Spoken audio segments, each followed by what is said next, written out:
ये जो रास्ताटी आपण मैंने देखुं एटा हूँ राजनगर और पटामुंडी मेन रोडटा ये रास्तार मेन रोडटा यहाँ कनेक्ट करुच्ची रास्तार देखो बढ़िया खाल गुड़ा सब हो खाल गुड़ा को आम आज्ञावर विधायक ध्रुव साहू निज हाथ में चित्र कर खाल सजाड़ा 2024 समय ना कहीं ना सी गोटे घरे बस क्षेपणास्त्र तैयारी कर जो क्षेपणास्त्र टी से कांधे राजनगर नहीं इरान कि इज्राएल से जहाँ सपोर्ट करुवे से तापर नहीं फपाड़े से पाखे एसबू जिन कर समय नहीं आमको छोट छोट गाड़ी नहीं गले भारी बाधुची आम पछकू क्या आम कम पैसार गाड़ी 40 लाख 50 लाख गाड़ी तेणुक आज्ञावर को पछटे बहुत स्ट्रंग बाधुनी से जिन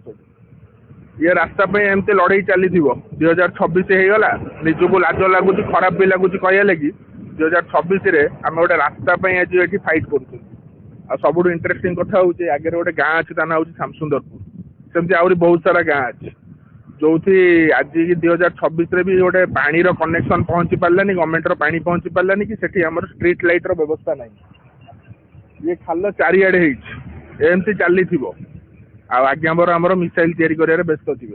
केवल भोजी कौट किए मला किए बाहला क्या बापा चलीगला किए क्या भाई चलीगला क्या स्त्री क्या सहित पड़ेगा कौटी भोजी खाली भोजी खाइए हाँ हाँ जो भोजी से आज्ञावर रही आ छड़ा कौन कम देखा मिलूनी आ तुमको भोट दे आम पाइलु कौन ये खंडिया रास्ता पानी नथिबा गाँ यह पाइलु टिके जदि लाज सरम थी रास्ता को आसिक निज हाथ में खोलिकी पिचु पकई साइज कर दियो लोकों नम्रता के उग्रतार रूप नब से संभाड़ा कष्ट हो आम क्या डरवा लोक नुह मुहर कहया लोक रही जय जगन्नाथ।